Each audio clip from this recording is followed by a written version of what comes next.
নদিয়ার করিমপুরে অনুষ্ঠিত হল রাষ্ট্রীয় হিন্দু বাহিনীর সম্মেলন। সম্মেলনে উপস্থিত ছিলেন করিমপুরের বিজেপির বিধায়ক সমরেন্দ্রনাথ ঘোষ। তিনি এই অনুষ্ঠানে এসে বললেন যে সনাতনী ধর্মাবলম্বী মানুষের ও হিন্দু বাহিনীর কর্মীরা সম্মেলনে তৃণমূল সরকার থাকাকালীন কোনো জায়গায় অনুষ্ঠিত করতে পারেনি, তাই বিজেপি নতুন সরকার এসেছে, তারা স্বাধীনতা পেয়েছে, তাই তারা আজ করিমপুরে হিন্দু বাহিনীর মহাসম্মেলন অনুষ্ঠিত করল। স্বাধীন ভারতবর্ষের প্রথম শিল্পমন্ত্রী তিনি পদত্যাগ করলেন এবং আন্দোলনে সামিল হলেন। আমাদের প্রয়াত প্রধানমন্ত্রী সম্মানীয় অটল বিহারী বাজপেয়ী তিনি এবং ডক্টর শ্যামাপ্রসাদ মুখোপাধ্যায় আন্দোলনরত অবস্থায় কাশ্মীরে গিয়েছিলেন। কাশ্মীরে ওই জওহরলাল নেহেরু এবং শেখ আবদুল্লাহর দল ডক্টর শ্যামাপ্রসাদ মুখোপাধ্যায়কে অ্যারেস্ট করে। প্রসঙ্গটা তুললাম এই কারণে, এই ইতিহাস কাউকে জানানো হয়েছিল না। 2026 সালে নতুন পশ্চিমবঙ্গের জন্ম হওয়ার পর এই ইতিহাস তৈরি হলো। আর সেই ইতিহাস আমরা আজকে মানুষের সামনে তুলে ধরতে পারছি।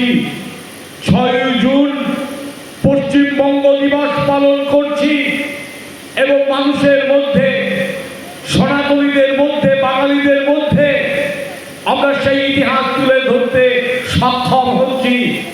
কিন্তু পূর্ববর্তী তৃণমূল কংগ্রেস, পূর্ববর্তী বামফ্রন্ট সরকার, তার আগে কংগ্রেস সরকার এই প্রকৃত তথ্যটাকে প্রকাশ করতে দেওয়া হয়নি। তাই এটা পশ্চিমবঙ্গের প্রথম স্বাধীনতা দিবস। আজকের এই পরিপ্রেক্ষিতে 2026 সালের 4 মে যে নতুন সরকার গঠিত হয়েছে, সেই সরকার হিন্দু সুরক্ষা বাহিনীর পাশে আছে এবং থাকবে, মাথা উঁচু করে থাকবে। লড়াই ছিল, লড়াই আছে, লড়াই থাকবে। আর আমাদেরকে তৈরি থাকতে হবে, চোখ কান খোলা রাখতে হবে। দিকে দিকে এক শ্রেণীর জেহাদিরা একটা নতুন কর্মসূচি গ্রহণ করেছে। আলোচ্য বিষয় কিনা জানি না, তবু আমার বলবার ইচ্ছা জাগে। সেই জেহাদিরা শুরু করেছেন লাভ জেহাদ।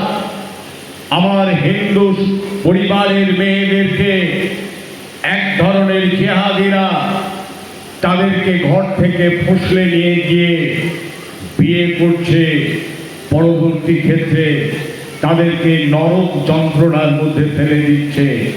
আর এই ধরনের লাভ জেহাদে সফল হলে মৌলবাদী শক্তির কাছে 8 লাখ টাকা করে ইনাম পাচ্ছে। আমাদেরকে তৈরি থাকতে হবে। দিকে দিকে এই ধরনের লাভ জেহাদিদের দেখার সাথে সাথে তাদের উপযুক্ত ব্যবস্থা গ্রহণ করতে হবে। এবং আমরা যারা হিন্দু রাষ্ট্রীয় বাহিনীর পক্ষ থেকে আজকে হিন্দুত্ব রক্ষার লড়াইয়ে সামিল হয়েছি, এই কঠিন সংকল্প গ্রহণ করতে হবে।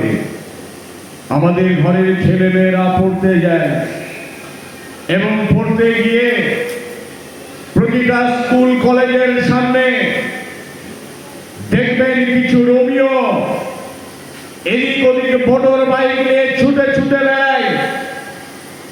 হিন্দু ঘরের ছেলেরা কিন্তু কম আছে।